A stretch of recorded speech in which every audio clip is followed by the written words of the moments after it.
बोले त्रिकालवती नौ देवताओं की, बोला श्री चिंतामणि पार्श्वनाथ भगवान की, आचार्य भगवंत गुरुदेव श्री विद्यासाई जी महाराज की, परम पूज्य आचार्य श्री समय साई जी महाराज की, परम पूज्य महर्षि निर्दोष साई जी महाराज की, वनी श्री नरपम साई जी महाराज की।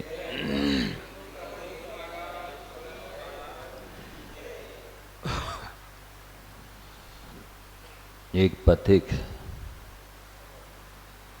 यात्रा कर रहा था। यात्रा के दौरान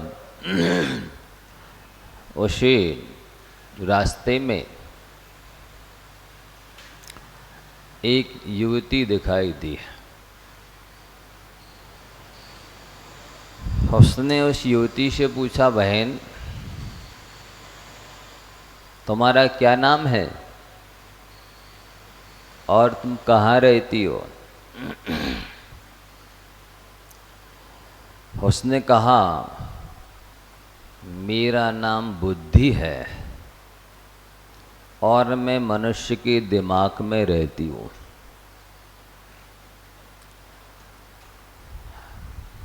राहगीर ने सुना, सुन करके आगे बढ़ गया। फिर आगे बढ़ा, चलते चलते उसे पुनः एक युवती नजर आई। पास में आने पर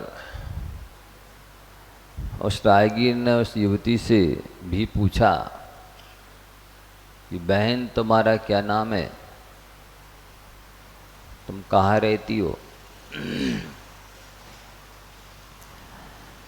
उसने कहा, मेरा नाम लज्जा है और मैं मनुष्य की आंखों में रहती हूँ। राहगीर आगे बढ़ गया। चलते चलते पुनः उसे एक युवती दिखाई दी।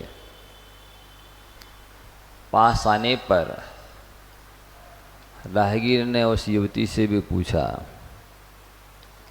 बहन तुम्हारा क्या नाम है और तुम कहाँ रहती हो?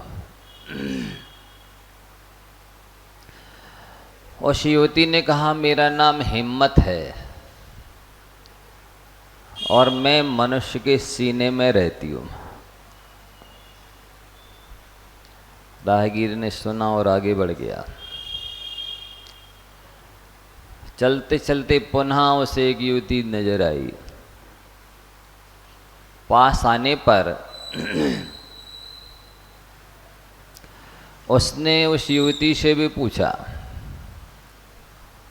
कि बहन तुम्हारा क्या नाम है और तुम कहाँ रहती हो? उसने कहा, मेरा नाम तंदुरुस्ती है और मैं मनुष्य के पेट में रहती हूँ। राहगीर ने सुना, आगे बढ़ गया। फिर चलते चलते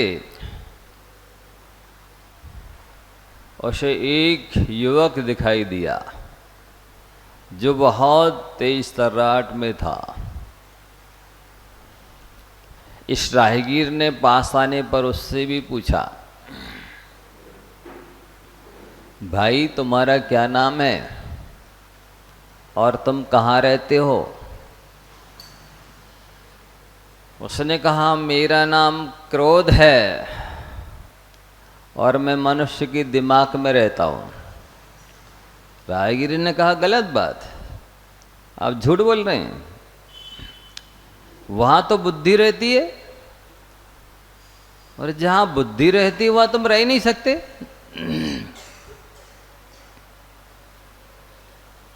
क्या कहा राहगीर ने कि वहां दिमाग में बुद्धि रहती है। तुम कह रहे हो मेरा नाम क्रोध है और मैं मनुष्य के दिमाग में रहता हूं, तो तुम नहीं रह सकते, तुम झूठ बोल रहे हो। क्रोध ने कहा, भाई साहब ऐसा है, आपको गलत फहमी हो गई है। कैसी गलतफहमी हो गई है? बोले मैं वास्तव में मनुष्य के दिमाग में ही रहता हूँ, लेकिन ऐसा है जब मैं आता हूँ तो बुद्धि पीछे की खिड़की से निकल के चली जाती है, तभी मैं रह पाता हूँ। ये तो आप सही कह रहे हैं कि बुद्धि के रहते मैं नहीं आ पाता हूँ, मैं उसकी चौखट पे पैर भी नहीं रख पाता।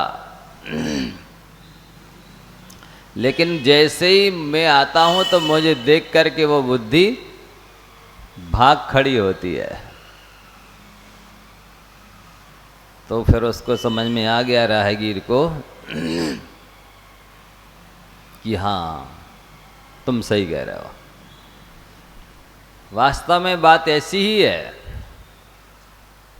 जहाँ बुद्धि होती है वहाँ क्रोध नहीं होता, क्योंकि बुद्धि जानती है कि जैसे काम शांति से बन जाते हैं वैसे क्रोध से नहीं बनते, बल्कि बनने के स्थान पर बनते हो तो बिगड़ और जाते हैं। क्रोध से तो व्यक्ति की छवि और खराब हो जाती है, बनता काम बिगड़ जाता है और सामने वाले के प्रति अश्रद्धा हो जाती है।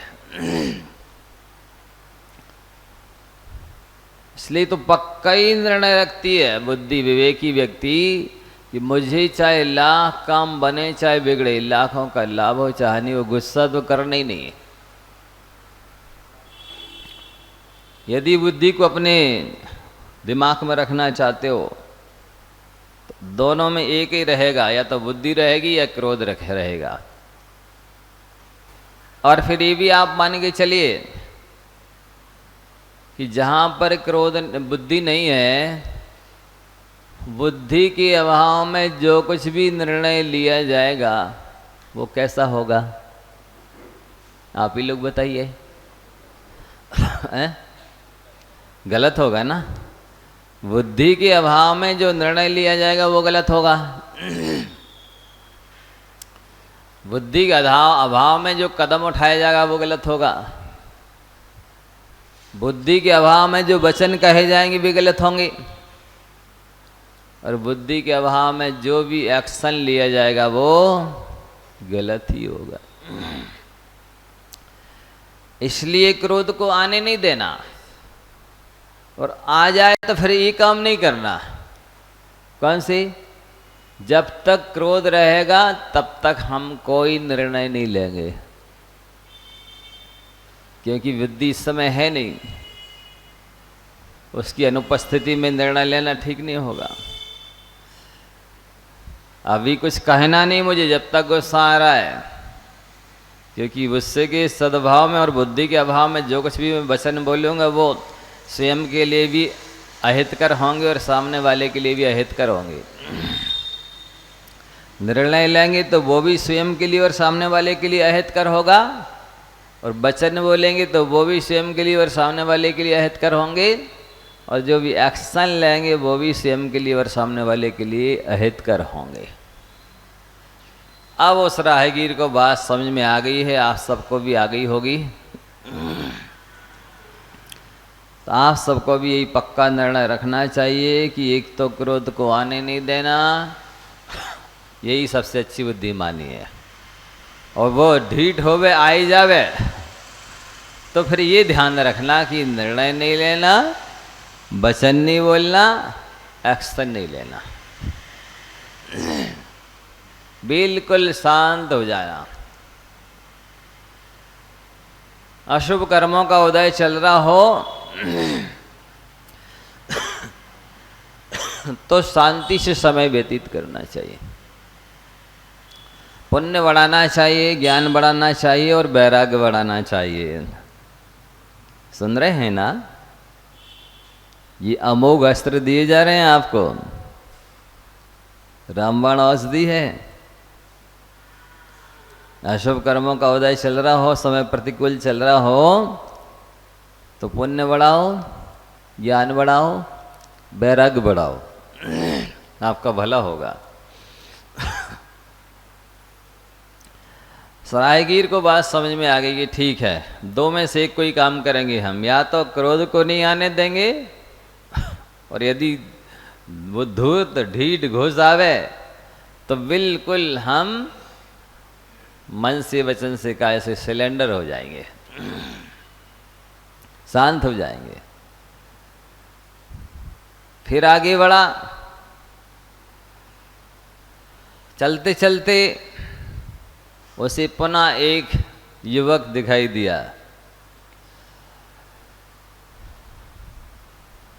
पास में जब आया तो राहगीर ने उससे भी पूछा, भाई आपका क्या नाम है और आप कहाँ रहते हैं? उसने कहा, मेरा नाम लोभ है और मैं मनुष्य की आंखों में रहता हूं। राहगीर ने पुनः कहा, गलत बात है, तुम झूठ बोल रहे हो। आंखों में लज्जा रहती है, उस लज्जा के रहते हुए तो बुरा ही नहीं सकते। उसने कहा, भाई साहब आप भ्रम में हैं। जब मैं आता हूं ना तो लज्जा धीरे से दरकिनार हो जाती है, साइड में हो जाती है, बाजू में हो जाती है। आपको परीक्षा करना हो तो कुछ सामान दे के देखिए, कुछ रास्ते में डाल दीजिए कुछ चीज। निर्लज्ज व्यक्ति होगा वही ये गलत काम करेगा, वही पद के, प्रतिष्ठा के, कुल के, जाति के, स्वभाव के प्रतिकूल काम करेगा। लज्जा व्यक्ति को सारे बुरे कर्मों से बचाती है, इसलिए इसको गुण कहा गया है। लज्जा एक गुण है, महिनी गुण है, इसलिए उसको कभी मत खोना। जब भी लज्जा चली जाती है तो सिर से पल्लू नीचे गिर जाता है, और जैसी लज्जा आती तो वो फिर सिर पे पल्लू आ जाता है। आप देखना, कभी गौर करना।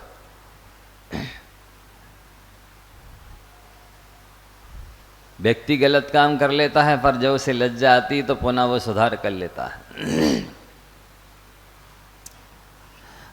ऐसा है। लज्जा के रहते कभी भी कोई व्यक्ति कुल की, जाति की, पद की, स्वभाव के प्रतिकूल काम नहीं कर सकता। ऐसी महीनी चीज है वो, लज्जा बचाती है। वस्तुतः स्वाभिमान भी उसे ही कहते हैं। किसे कहते? जो गलत काम न करने दे,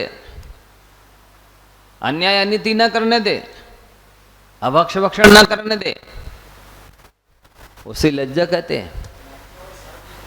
हाँ, लज्जा और शर्म एक ही बात।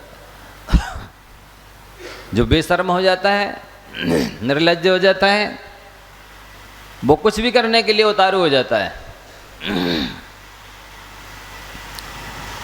आप इसको बहुत गौर से समीक्षा करना, परीक्षा करना, अनुभव करना। हम ये सूत्र दे रहे हैं आपको, जैसे गणित में सूत्र दिए लेते ना, तो आप लोग सवाल करते हैं और हल बाद में देख लेते कि जो हमने किया है वो सही है कि नहीं। यदि नहीं है तो वो जो पुस्तक में लिखा उसको नहीं मिटाते, आप फिर से सवाल हल करते हैं कि हम कहीं चूक गए। तो इसी प्रकार से आप देख लेना, कभी भी जब आप लज्जा को उतार कर एक तरफ रखेंगे तभी कुछ गलत कर पाएंगे। अन्याय, अनीति, अभक्ष भक्षण उसके पहले नहीं हो सकता, लज्जा के रहते नहीं हो सकता। बेशर्म हो जाते हैं, निर्लज्ज हो जाते हैं लोग, तब ये सब करने पर उतारू हो जाते हैं। उसको बात समझ में आ गई कि हाँ भाई साहब आप ठीक कह रहे हैं, आप मनुष्य की आंखों में रहते हैं और वहीं पर लज्जा रहती है, लेकिन जब तक लज्जा रहती है तब तक आप प्रवेश नहीं कर सकते हैं। जैसी वो अब जब देख ही ली कि ढीठ घुस रहा है, धस रहा है, तो फिर वो लज्जा एक तरफ हो जाती। क्या करते, जब बहू सर नहीं ढकती है तो जेठ को नीची आंखें करनी पड़ती है। क्या करते, अपनी कर ले अपनी नीची आंखें। मतलब बच्चा बाप के सामने ही सिगरेट पीने लगे तो बाप क्या करेगा फिर? ऐसा कर लेगा ना टेढ़ा मुंह। इसको शर्म नहीं आ रही है तो वो अपनी अपनी इज्जत बचा लो, अपनी इज्जत अपने हाथ में। ऐसा होता है कि नहीं? ये लोग व्यवहार में आप देख सकते हैं, अनुभव कर सकते हैं। और हम ये सूत्र दे रहे हैं, आप देखना, अनुभव करना। दुकान हो, घर हो, मंदिर हो, लोग व्यवहार हो, रिश्तेदारी हो, कहीं भी हो, लज्जा के रहते व्यक्ति कर्तव्यहीन नहीं हो सकता है, अकर्मण्य नहीं हो सकता है, धूर्त नहीं बन सकता है, म्लेच्छ नहीं बन सकता, अनार्य नहीं बन सकता है, असभ्य नहीं बन सकता है। ये लज्जा गारंटी लेती है। ये सारी चीजें आती हैं, इसका मतलब है वो लज्जा को एक तरफ रख चुका है। राहगीर आगे बढ़ा, चलते चलते उसे पुनः एक युवक दिखाई दिया। जब वो भी पास में आया तो राहगीर ने उससे भी पूछा, भाई साहब आपका क्या नाम है, आप कहाँ रहते हैं? डरो मत, संकोच मत करो, बता दो मुझे, मैं कुछ नहीं करूँगा। बोला, भाई साहब मेरा नाम डर है, भय है, और मैं मनुष्य के सीने में रहता हूँ। तो दैट झूठ बोलता है? तुम मनुष्य के सीने में रहेगा जहाँ हिम्मत रहती है? बोले, नहीं भाई साहब मैं झूठ नहीं बोल रहा, जब मैं आता हूं ना तो हिम्मत चली जाती है। मेरा प्रवेश, मेरा सद्भाव, उपस्थिति, प्रेजेंटेशन तो उसके अभाव ही में होता है। समझ रहे हैं आप? मतलब व्यक्ति जब तक हिम्मत नहीं हारता है तब तक डर भय प्रवेश नहीं कर सकता है, और जब वो प्रवेश कर जाएगा तो हिम्मत रह ही नहीं सकती है। मानसिक सोचने समझने की क्षमता, कैपेसिटी, वाचनिक बोलने की क्षमता, कार्य करने की क्षमता सब घट जाती है। जितने भी आत्मा के अंदर धैर्य, साहस आदि गुण हैं वो सब चले जाते, डर के आते ही, भय के प्रवेश करते ही। इसलिए या तावत भयात भीतव्यम यावत भयमनागतम, आगतम तो भयम दृष्ट्वा प्रहर्तव्य संगितम। भय के साधनों से, कारणों से तब तक सावधान रहना चाहिए, सजग रहना चाहिए जब तक कि भय आया नहीं है, भयानक स्थिति बनी नहीं है। आ जाने के बाद निश्चंक निर्भय होकर के उसका सामना करना चाहिए, मुकाबला करना चाहिए, तो भय आधा हो जाता है साहस को देख करके। विपत्ति, समस्या, प्रतिकूलता आदि हो जाती है, और जैसे ही उसने देखा ये भयभीत हो गया, डर गया, तो वो जो विपत्ति थी, प्रतिकूलता थी, वो दूनी हो जाती है। आप समझ रहे हैं? इतना महत्व है निर्भयता का, साहस का, निडर होने का। दब्बूपने का स्वभाव, श्यार की प्रकृति स्वप्न में भी नहीं आनी चाहिए। यदि कुछ करना चाहते हो तो जैसे सांसारिक कामों को आप निर्भय होकर करते हो, वैसे आत्म उत्थान के कार्यों को भी निर्भय होकर के, निडर होकर करना चाहिए। राहगीर की बात समझ में आई कि वाकई में भय बहुत बुरी चीज है, डर बहुत बुरी चीज है। वो आत्मा की अनंत शक्तियों को नष्ट भ्रष्ट कर डालता है।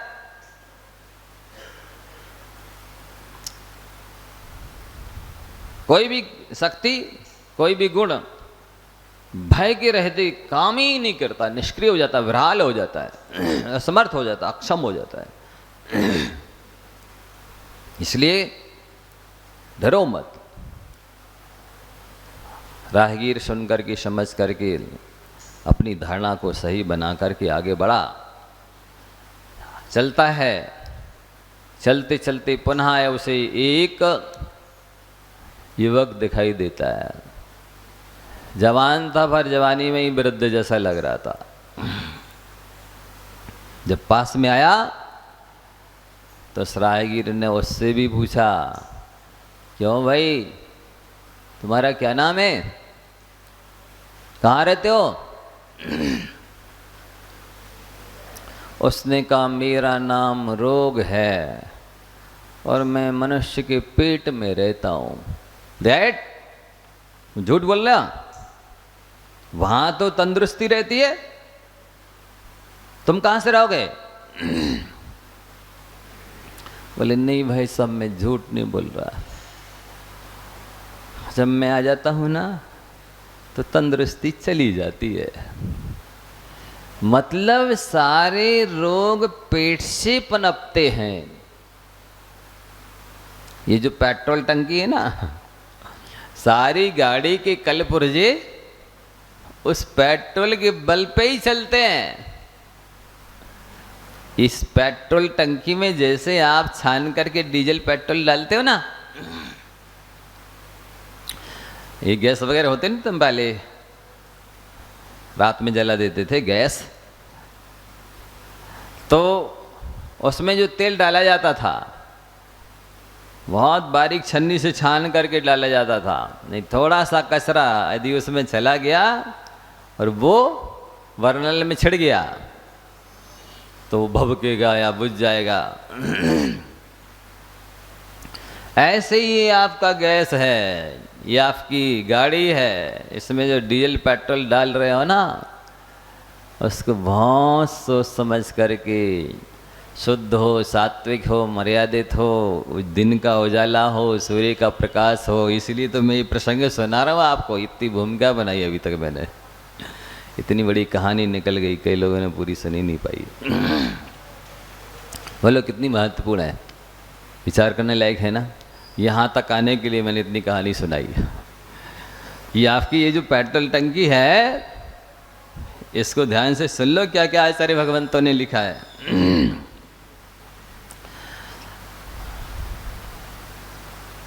आप यदि भोजन का ध्यान रखते हैं तो 90% रोग तो आपके दूर हो जाएंगे, नहीं आएंगे। तीव्र पाप कर्म का पिछला उदय हो, पहले औषधि दान ना दिया हो, सेवा ना की हो, वैयावर्ती ना की हो, तो हो जाए बात अलग है। 90% रोग ये खान पान ठीक ना होने की वजह से होते हैं। आप कह सकते हैं महाराज लोग भी तो बीमार हो जाते हैं, कई महाराजों के भी तो रोग है। तो भाई भोजन तो भी आपका कर रहे हैं, आप कितना शुद्ध सात्विक मर्यादित, कितने अच्छे भावों से बनाते हैं, कितनी ईमानदारी की कमाई से बनाते हैं, आप ही बताइए। कैसे पानी भरते, महाराज जी आपकी वाणी अच्छी नहीं है। हम कैसे बोले मीठी वाणी, क्योंकि हम पीते रहे आपके हाथ का पानी। है? कैसे बोले मीठी वाणी, क्योंकि हम पी रहे हैं आपके हाथ का पानी। कैसे भर रहे हैं, वही पैंट शर्ट में कुआं से पानी भर लाए हैं, वही स्कूटर पे जहाँ पर जूते चप्पल आजू बाजू लगाए हैं, वैसे बीच में बर्तन रखा, छान के दूसरे दिन धोती दुपट्टा, नीचे अंडरवियर भी शुद्धि के पहना है, ऊपर से शुद्धि की धोती लपेट ली, मन शुद्धि वचन शुद्धि का शुद्धि आज अशुद्ध है दे दिया। अब बताइए ऐसे भोजन पानी को लेकर के हमारे भाव कैसे होंगे? हैं? ऐसे 2 नंबर के काम आप कर रहे हैं, इतना विवेक से काम कर रहे हैं, इतना 3rd क्लास काम कर रहे हैं आप, ऐसा गुनाह कर रहे हैं, साधु के साथ में ऐसा अन्याय कर रहे हैं। अब साधु कैसे अपने व्रतों को सुरक्षित रखे, कैसे वो हितमित प्रिय बोले? हम फिर भी बोल रहे हैं ये आश्चर्य, ये पंचम काल का विश्व का 9वां आश्चर्य है कि हम इसके बाद भी साधना कर रहे हैं, आपके इतने 3rd क्लास भोजन को करके भी। आप ईमानदारी से शुद्ध सात्विक मर्यादित बनाइए, पूरा 9 कोटि से शुद्ध ईमानदारी कमाई से, और फिर खिलाइए, फिर देखिए हमारी साधना फिर सुनिए हमारी वाणी। इसके बाद भी हम कौन गाली दे रहे आपको? जो शास्त्र में लिखा वही तो सुना रहे हैं। तो ये बहुत फर्क पड़ता है इसका। कितना द्रव्य क्षेत्र काल भाव प्रतिकूल है। आप देखिए जरा कैसा भौतिक वातावरण है, कैसी पाश्चात्य सभ्यता हावी है, किस तरह की विषय कषाय की प्रचुरता है। लोग मंदिर आएंगे तो 16 श्रृंगार करके, बाहर धन्य आएंगे तो 16 श्रृंगार करके, और चाहे जैसे आएंगे। हमको फिर भी अपना संयम रखना है। तुम कुछ भी कर सकते हो पर हम कुछ भी नहीं कर सकते। ये है ना विचारणी। श्रावक कोई भी विवेक नहीं रखेगा, कोई भी सभ्यता संयम न रखेगा, कुछ भी करेगा, पर हमको पूरा संयम रखना है। 24 घंटे हम परीक्षा ही दे रहे हैं। क्या चाहते हो और बताओ? तो ये सुधार किसको अपेक्षित है? कहां से सुधार चालू होना चाहिए? श्रावक से कि साधु से? सुधार तो श्रावक करेगा ना।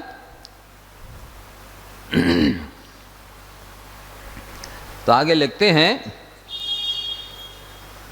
यहां तक जो भूमिका बनाई इतनी लंबी चौड़ी वो इसके लिए बनाई हमने कि ये बहुत महत्वपूर्ण है। आप इस तरह से पार मत डालिए, घुटने मत टेकिए, पूछ मत दबाइए, घूंघट मत डालिए, चूड़ियाँ मत पहनिए कि नहीं नहीं वो तो हमें रात्रि भोजन करना ही पड़ेगा, वो तो हमको नरक आयु बंधाई गई अब तो। ऐसा कुछ नहीं है। दम्बदार पहले पार, जो ठान लेता है वो करके छोड़ता है। मन की हारे हारे, मन की जीते जीत। पहले ही हार गए, हमारा नहीं चलेगा, हमें तो ऐसा हो ही गया है। क्यों स्वयं के लिए स्वयं आतंकवादी बनते हो? क्यों स्वयं के लिए स्वयं आत्मघाती बनते हो? क्यों स्वयं जहर खा रहे हो? क्यों सांप का काम अपने लिए स्वयं कर रहे हो? क्यों आत्मा को अनंत तक भोगने के लिए बाध्य कर रहे हो? क्यों आत्मा को नरक में पटक रहे हो? थोड़ा सा आत्मवान बनो, जितेंद्रीय बनो, आदमी बनो। महाराज जी आदमी नहीं है हम क्या? असमंता दय दमय दमयती इंद्रियाणी थी आदमी। जो अपनी इंद्रियों को जीतता है वो आदमी है। अब देख लो आप। इसलिए ये उपदेश आपके कल्याण के लिए है। आपको उतारना ही चाहिए, आप उतार ही सकते, इसलिए दिया जा रहा है उपदेश। उपदेश वही दिया जा सकता है, जाता है जो व्यक्ति कर सकता है।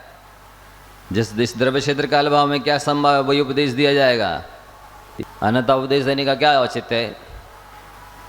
बाकी उपदेश तो आपको श्रद्धान करने के लिए, ज्ञान कराने के लिए, भावना बनाने के लिए दिया जाता है। एक मुख्य रूप से पहले तो ये उपदेश दिया जाएगा कि जो आप कर सकते हैं। तो ऐसा कुछ भी नहीं है आपके साथ प्रतिकूल परिस्थिति। अच्छे से ठोस सॉलिड एक बार भोजन कर लो तो 2 दिन चल जाएगा, एक दिन की तो छोड़ो है। और ढंग से लिया जाता है।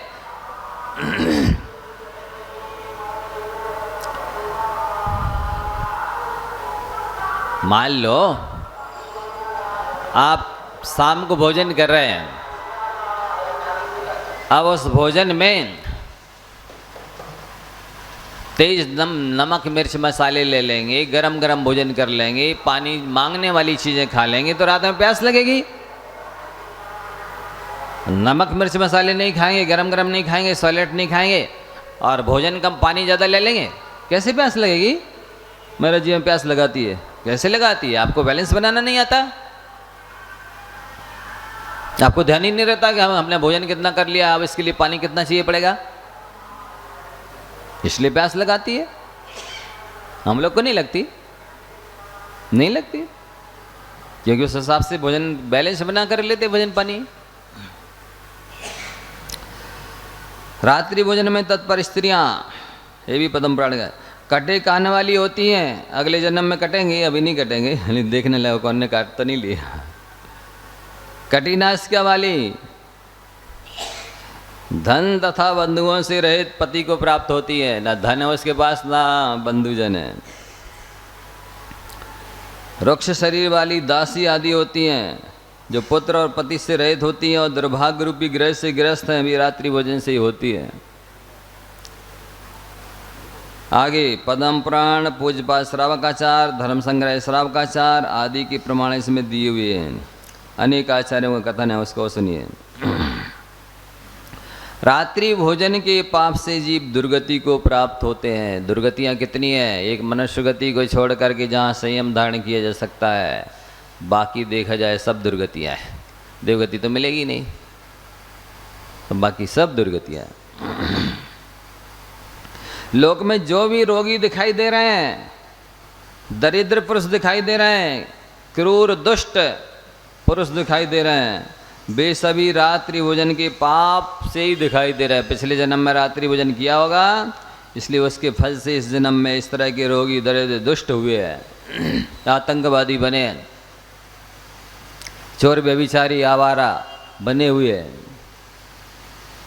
जिनके हाथ पैर फटे हैं, जो दीन हैं, लकड़ी और घास ढोते हैं, मलिन वस्त्र वाले हैं, नीच कुल में उत्पन्न हैं, वे सब रात्रि भोजन करने से ही होते हैं। कि आप इतनी दुर्दशा भोगने के लिए मजबूर हैं, तैयार हैं? रात्रि भोजन के फल से मनुष्य रोग से पीड़ित दूसरों के घरेलू नौकर होते हैं। अगले जन्म में घरेलू नौकर का मतलब क्या? दूसरे जो नौकर होते हैं, सर्विस करने वाले होते हैं, उनकी ड्यूटी का समय फिक्स होता है कि 8 घंटे करने की, 10 घंटे करने की, 12 घंटे करना। घरेलू नौकर को तो बेचारे को 24 घंटे इतहाते रहते लोग, ये करा ला, ये कर ले, ये कर ले। जब काम पड़ गया तभी बेचारा सो रहा तो उठा दें, खा रहा तो बोला बीच में से बुला लें, बैठा है तो ये कभी भी उठा दें। ये घरेलू नौकर की दशा होती है। रात्रि भोजन करने से ही बनना है आप लोगों को घरेलू नौकर किसी के, देख लो जरा। बंधुजनों से रहित होते हैं। रात्रि में भोजन करने वाला मिथ्या दृष्टि होता है। ये कितना बड़ा गाली है, इससे बड़ी कोई गाली नहीं हो सकती। संसार में सबसे बड़ा अभिशाप, सबसे बड़ी गाली क्या कहें, इसलिए सबसे बड़ा जहर है कोई तो मिथ्या दृष्टि शब्द है। मिथ्या दृष्टि होना इसका मतलब है कि अनंत जन्मों को धारण करने के लिए बाध्य होना है, अनंत दुखों को भोगने के लिए बाध्य होना है। इससे बड़ी निकृष्ट उपाधि गाली कुछ नहीं हो सकती है। इससे बड़ा कोई पापी नहीं हो सकता। मिथ्या दृष्टि से बड़ा, सबसे बड़ा पाप मिथ्यात्व है, सबसे बड़ा पापी मिथ्या दृष्टि है। आपको हर हालत में ऐसी चीज का त्याग करना चाहिए जिससे कि मिथ्यात्व की प्राप्ति होती है, इस संज्ञा की प्राप्ति होती है। और सुनिए आप ध्यान से आगे। रात्रि भोजन करने वाला वो मिथ्या दृष्टि मनुष्य मर कर के अगले जन्म में सूकर बनता है। बताइए 24 घंटे 12 महीने बिष्टा खाने को बाध्य है कि नहीं है? नालियों में मुंह डाले रहता है। भेड़िया बनता है, मांसाहारी होता है भेड़िया। बिलाव बनता है, ये भी मांसाहारी है। उल्लू बनता है, ये भी मांसाहारी है। कौवा बनता है, ये भी मांसाहारी है।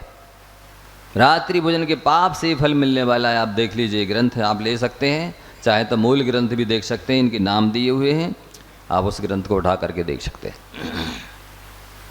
बीतरागी प्रत्यक्ष ज्ञानी आचार्यों ने लिखे हैं। किसी को व्यर्थ में डराने के लिए, झूठा वैसी धमकाने के लिए नहीं लिखा है। ये सत्य है, ये महापाप है, ये अन्याय है, ये अधर्म है, ये कुरीति है, ये असंस्कृति है, विकृति है, पाश्चात्य सभ्यता है। रात्रि में भोजन करना, अभक्ष अमर्यादित अशुद्ध भोजन करना। आगे लिखते हैं, भोजन की तीव्र लालसा रखने वाला जो पापी, देखो पापी विशेषण दे रहे हैं, रात में भोजन करने वाला से कोई बड़ा पापी नहीं है। आचार्य रविशरण महाराज जी के वचन है ये। भोजन की तीव्र लालसा रखने वाला जो पापी जीव सूर्य के अस्त हो जाने पर भी भोजन करता है। अस्त हो जाने पर, उनकी शाम तो होती रहती, तब तक अंधेरा लग गया है और अब सूर्य की लाइट तो बची नहीं है, लाइट भी जल गई है, फिर भी अंधो हो रही है। कैसी अंधो? उसका सही नाम अनास्तमित है। अंधो बोलते ना, उसका नाम अनास्तमित है, मतलब अस्त ना हो सूरज उसके पहले भोजन करने ला, वो कहलाता अनास्तमित भोजन। सूर्य के रहते जो भोजन कर लिया जाता है उसका नाम अनास्तमित भोजन का। अंधो बोला। यहाँ तो जब बिल्कुल सूर्य का प्रकाश खत्म हो जाएगा तब कह रहे अंधव कर रहे अब काय के अंधव, ये तो रात्रि भोजन है। तो सूर्य के अस्त हो जाने पर भी भोजन करता है, वह दुर्गति को नहीं जानता है मूर्ख। यह नहीं समझता है कि इस रात्रि भोजन के पाप से मुझे नरक आदि दुर्गति में जाना पड़ेगा। स्पष्ट शब्दों में लिख रहे हैं, आगे और भयानक लिख रहे हैं, आप ध्यान से पढ़ लीजिए, सुन लीजिए। और ये पुस्तक आपको देंगे, आप बार बार पढ़िए और पढ़ाइए परिवार वालों को। बार बार पढ़ने पढ़ाने से इस पंचम काल के जीव थोड़ा थोड़ा समझते हैं, सुधार करते हैं। एक बार बोल दिया मैंने तो जो हो गया पर्याप्त, इतना जरूरी नहीं है, मुझे और भी अभी बोलना पड़ेगा। कभी निश्चित नहीं कब बोलूँगा, लेकिन बोलने की आवश्यकता पड़ेगी। कौन सा प्रसंग कब आएगा ये निश्चित नहीं है, लेकिन आ सकता है कभी। देख करके लोगों को अरे ये तो पूरे दूसरे श्रोता हैं, 2 5 10 हैं मान लो पुराने, तो कोई बात नहीं, उनके भले के लिए कल्याण के लिए सुनाना जरूरी है। आचार्यों ने भगवती आराधना में हम साधुओं के लिए लिखा है, जब तक कंठ में प्राण रहें तब तक उपदेश देना बंद नहीं करना। हम क्यों छोड़ेंगे, जब आचार्यों का आदेश है, हमारे लिए आज्ञा है कि कंठ में जब तक प्राण रहें तब तक उपदेश देना बंद नहीं करना। इसका मतलब है कि उपदेशदाता के अभाव में ये जीव अनाचारी हो रहे हैं, पापी हो रहे हैं, संसारी हो रहे हैं, मिथ्या दृष्टि हो रहे हैं। हम उपदेश देंगे तो इनमें परिवर्तन आएगा, इसका तात्पर्य यही हुआ ना। स्वाध्याय करना बंद नहीं करना, उन्होंने ये भी कहा जब तक शरीर में शक्ति रहे, यही समाधि के समय काम आएगा। तो आचार्यों की आज्ञा है हमें, इसलिए हम बोल रहे। और हित के लिए पुरुषार्थ उपाय में लिखा है कि हित के उद्देश्य से गलत चीज छुड़ाना है, सही चीज ग्रहण कराना है, तो कठोर भी बोला जाए तो भी वो असत्य नहीं माना जाता, वो भाषा समिति के बाहर नहीं आता। आपको देखना हो तो ग्रंथ ले आइए, मैं खोल के दिखाता, तुम्हें दिखाया। आचार्यों ने मुझे आदेश दिया है, आज्ञा दी है कि आप कठोर भी बोल सकते हो, उनकी कुटेव छुड़ाने के लिए, व्यसन छुड़ाने के लिए, खोटी आदतें छुड़ाने के लिए। आप असभ्य वचन मतलब कठोर, जिससे उनको चुभ जाए, उनके गले उतर जाए, वो उस चीज़ को त्याग करने के लिए बाध्य हो जाए, ऐसे शब्द भी बोले जा सकते हैं। अज्ञानी कहते रहे इनके पास भाषी समिति नहीं है या सत्य धर्म नहीं है, कहते रहो, हम तो सुधारने के लिए, कल्याण के लिए कह रहे हैं, भले के लिए कह रहे हैं, आगम की आज्ञा के अनुसार कह रहे हैं। अब आप कुछ भी बदनामी करते रहो, निंदा करते रहो, तो उसका फल तुम भोगोगे कि हम भोगेंगे? ये है। भोजन की तीव्र लालसा रखने वाला जो पापी, देखो फिर पापी का, वो 3-4 ग्रंथों का प्रमाण था, ये फिर एक ग्रंथ का प्रमाण है कि भोजन की तीव्र, वस्तुतः वाकई में ये सत्य है कि दिन में खाने की अपेक्षा रात में खाने वाले की तीव्र लालसा होती है, तीव्र गृद्धता होती है, तीव्र कषाय होती है, मूर्छा आसक्ति होती है, लोभ होता है, लालच होता है। इतना दिन में खाने पर नहीं होता है। तो भोजन की तीव्र लालसा रखने वाला जो पापी जीव सूर्य के अस्त हो जाने पर भी भोजन करता है, वह दुर्गति को नहीं जानता है। ये नहीं समझता कि मुझे इस रात्रि भोजन करने से नरक को आदि लेकर जितनी भी दुर्गतियां हैं 66 लाख, उन सब में जा करके कष्ट भोगने पड़ेंगे अनंत काल तक।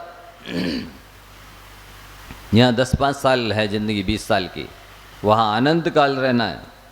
इसकी चिंता कर रहे हो, उस अनंत भविष्य की चिंता नहीं है। नहीं महाराज जी, हमारा जीवन सुख शांति से निकल जा रही, जीवन है कितना सा, आत्मा तो अजरमर है, आत्मा की लाइफ तो अनंत काल है, उधर क्या करोगे? आगे लिखते हैं, अंधकार के समूह से जिसके नेत्र आच्छादित हो रहे हैं, वस्तुतः सूर्य का प्रकाश नहीं होने पर अंधकार ही माना जाता है। भले हेलोजन आप मरकरी कुछ भी जला दीजिए, इनके पास जीव जंतुओं को समाप्त करने की क्षमता नहीं है, बल्कि उल्टे नए जीवों को उत्पन्न करने की क्षमता है। और जिस कलर का भोजन है, खाद्य सामग्री है, उसी कलर के जीव उत्पन्न होते हैं, भी उसमें मिक्स हो जाते हैं, वो दिखाई देते नहीं है, अलग कर नहीं सकते। लाइट के कलर के जीव होते हैं, वो लाइट ही है कि जीव है, आपको समझ में नहीं आएगा।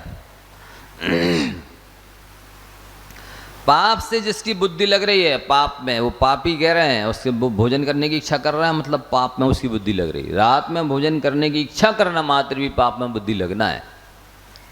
पाप में जिसकी बुद्धि लग रही है, पाप, हमेशा ये सूत्र याद रखिए, पाप पेड़ा नहीं पीड़ा देता है।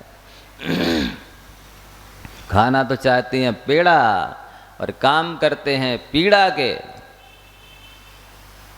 ऐसा पापी जीव 3 बार बोल दिया, देखिए जरा, मक्खी, कीड़े तथा बाल आदि जीवों को, जंतुओं को, सबको खा जाता है रात में खाने वाला।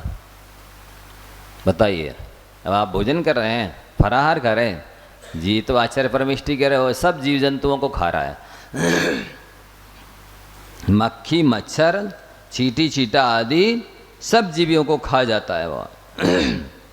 और सुन लो महत्वपूर्ण बात, जो रात्रि में भोजन करता है वह डाकनी, शाकनी तथा भूत प्रेत आदि निंद प्राणियों के साथ खाता है। आप थाली में, आपकी थाली में वो भी खा रहे हैं, निंद प्राणी, लाकनी, शाकनी, भूत पिशाच, और उनका जूठा आप भी खा रहे हैं। और देख लो आगे, जो रात्रि में खाता है उसने कुत्ते का मल खा लिया, चूहे का मल खा लिया, बिल्ली का मल खा लिया, आदि समस्त मांसाहारी जीवों के मल को खा लिया और उनके साथ में बैठ करके भी खा लिया। ग्रंथ दिया हुआ है, बताता हूँ। पद्म पुराण, पूज्यपाद श्रावकाचार्य आदि ग्रंथों के प्रमाण देख दिए हुए हैं, आप खोल के देख सकते हैं। मैं नहीं कह रहा अपनी तरफ से कि महाराज जी क्या क्या बोलते जा रहा है। उस व्यक्ति ने सारे मांसाहारियों का मल खा लिया और सारे मांसाहारी जीवों के साथ बैठ के खा लिया, जिसने रात्रि में खाया पिया है। अब आप देख लो, खाना है आपको सब मांसाहारियों के साथ बैठ करके, और सब मांसाहारियों का मलमूत्र खाओ, हमको क्या करना है। अथवा व्यर्थ के विस्तार से क्या, इतना ही कहा जाता है, रात्रि में खाने वाले ने सब अपवित्र पदार्थ खा लिए। लो, अभी तो कह रहे थे कि उसने समस्त मांसाहारियों का मलमूत्र खा लिया, अब कहते हैं उसने संसार में कोई भी अपवित्र पदार्थ नहीं बचा जो नहीं खाया, उसने सब खा लिए। अब जो समस्त अपवित्र पदार्थ खाएगा, अवक्ष, अशुद्ध, अमर्यादित, वो स्वर्ग मोक्ष में जाएगा? नहीं, वो तो 100% पक्का ही है कि उसको दुर्गतियों में जाना ही है। रात्रि में दीपकों के ऊपर, अब दीपक ना सही, हेलोजन सही, ट्यूबलाइट सही, लट्टू सही, ऊपर जो चींटी आदि जीव, पंखी हैं, मक्खी, मच्छर हैं, जो इनकी चक्षु इंद्री का विषय होता है लाइट, 4 इंद्र जीव होते हैं ना, उनका लाइट विषय है। तो आप देखेंगे जैसे दीपक जला के रख देंगे तो पंखी उस पर आएगी, उसके पंख जलेंगे उसको, तो फिर दूर भागेगी, फिर वो अपनी चक्षु इंद्री के दास होती है तो मजबूर होती है, फिर वो उसकी चक्षु इंद्री के नहीं बहुत अच्छा लग रहा चलो वहीं, फिर जाता है, फिर जलता है, तो फिर पीछे हटता है, फिर जाता है, ऐसे सैकड़ों बार जलेगा, झुलसेगा, अंत में वहीं हम जाएगा, अपने आप को जला डालेगा, उसी में भर जाएगा, मर जाएगा। ये दशा होती है। तो वो जो दीपक आदि के ऊपर चींटी आदि जितने भी पंखी जीव पड़ते हैं, रात्रि में खाने वाला पुरुष ग्रासों के साथ जायका के रूप में उन सबको खा जाता है। इससे अच्छा जीरावन और क्या होगा? नहीं समझे? ये सब जीरावन बन जाते हैं, जायका बन जाते हैं। टेस्ट इसलिए तो आता है होटलों के भोजन में, टेस्ट इसलिए आता, थोड़ा ज़्यादा अच्छे लगते ना, घर के अच्छे नहीं लगते। वो चाट के ठेला की सादी बात अलग है। क्योंकि बताया ना, रमेश जी कह रहे थे, एक दिल्ली में मूंगफली बेचने वाला, मूंगफली चने बेचने, इतनी डलिया भर चना 1 घंटे में बेच लेता था। एक दिन एक व्यक्ति के मुंह में हड्डी सी आ गई। उसने कहा भाई ये क्या है? उसने कहा रोको बताते हैं। जब सब चने बिक गए, वो व्यक्ति भी गुनाही का था जिसके साथ सिर पे बीती। तो उसने कहा बताते हैं, जब सब चने बिक गए घंटे भर में, तो उसने कहा भाई साहब मैं हड्डियों को उबालता हूँ और उनका पानी इसमें छिड़कता हूँ, इससे टेस्टी लगते हैं, इसलिए जल्दी बिक जाते हैं। अब बताइए, आप चाट के ठेला वालों का विश्वास करेंगे? होटल वालों का विश्वास करेंगे? बताइए। लो, ये तो है ही कि ये कहीं गुटखा के उसमें छिपकली की पूंछ निकल रही है, तो कहीं कुछ निकल रहा है किसी में, कहीं कुछ नहीं। ये तो सब इनडायरेक्ट में मांसाहार है ही, स्लो पॉइजन है। कोई विश्वास नहीं किया जा सकता जो डिब्बा बंद, पैकेट बंद, बोतल बंद भोजन है, होटलों का है, फास्ट फूड, बेकरी, नूडल्स, क्या क्या बोलते हैं आप, ये सब ऐसे ही हैं। इनडायरेक्ट में मांसाहार है, किसी में बसा, किसी में चर्बी, किसी में हड्डी, किसी में कुछ, किसी में कुछ। वो तो मिलाते हैं कैसी तरह स्वाद आ जाए, इनका अच्छा रंग रूप रस बना रहे, बस। और क्या लेना। और आप ऐसे केमिकल डालेंगे, रसायन, कि आपकी जीभ चट्टू पड़ जाए, फिर आपको उसके बिना रह ही ना सके, वही खाएं, वही खरीदें, बार बार आएँ। वो इस तरह से बनाते ही है, क्योंकि उनको तो धंधा चलाना, उनको कोई मतलब नहीं आपके धर्म कर्म से। तो ये वही कह रहे हैं कि रात्रि में खाने वाले पुरुष ग्रासों के साथ में उन सब जीवों को, जो भी कितने तरह के जीव होते हैं, मक्खी, मच्छर, चीटा, चींटी, गुबरीला कीड़ा, वे सब उड़ते हैं। और इस महीने में तो कितना महीना आ रहा, अभी ये सावन का महीना कैसा माना जाता है? सावन का महीना कितना महीना माना जाता है। कीड़े ही कीड़े, जीव ही जीव, जहाँ देखो वहाँ एक कदम रख कर सोच समझ के रखने की जरूरत होती है। मैं तो बार बार बोलता हूँ और भी बोलूँगा कि सबसे ज़्यादा पुण्य वो व्यक्ति कमाएगा जो चतुर्मास में कहीं नहीं जाएगा अच्छा गुनाह का छोड़ के, क्योंकि अहिंसा परमो धर्म है। सारी पृथ्वी के साथ सुमेरु पर्वत बराबर सोने का दान करो, और चाहे एक जीव को अभय दान दो, उसका पुण्य अभय दान का ज़्यादा है। तो 4 महीने कहीं नहीं जाएगा, वो सबसे ज़्यादा पुण्य कमाएगा। हम देख रहे हैं उस समय जब साढ़े के शुरू में पानी गिरा, वहाँ कर्रापुर से यहाँ तक आए सैकड़ों सांप रोड पर मरे पड़े मिले। और मेंढकों की गिनती नहीं, और पक्षियों की, और अनेक तरह के छोटे जीवों की तो गिनती नहीं, कितने मरे पड़े। तो ये वाहन वाले तो उनको थोड़ी कोई बचाते हैं, उनको उससे कोई मतलब है, सब की चटनी बनाते चले जाते हैं। जब हम पैदल चलने वाले, एरिया समिति से चलने वाले, 4 हाथ जमीन देखकर चलने वाले हम समय से कर नहीं जा सकते चतुर्मास में तो आप तो वाहन से जाते हैं, आप कैसे जा सकते हैं? कितनी हिंसा होती है। हम तो बोलते हैं हमसे कहीं भी जाने का आशीर्वाद नहीं मांगना। महापाप। पहले की दयालु धर्मात्मा श्रावक चतुर्मास करते थे, वो भी साधु के साथ, कहीं आते जाते नहीं थे। 4 महीने एक जगह रह के धर्म ध्यान करना, जो भी है उसमें ही गुजारा करना, चाहे लाखों करोड़ों का लाभ हो और चाहे कोई भी काम हो, नहीं जाना।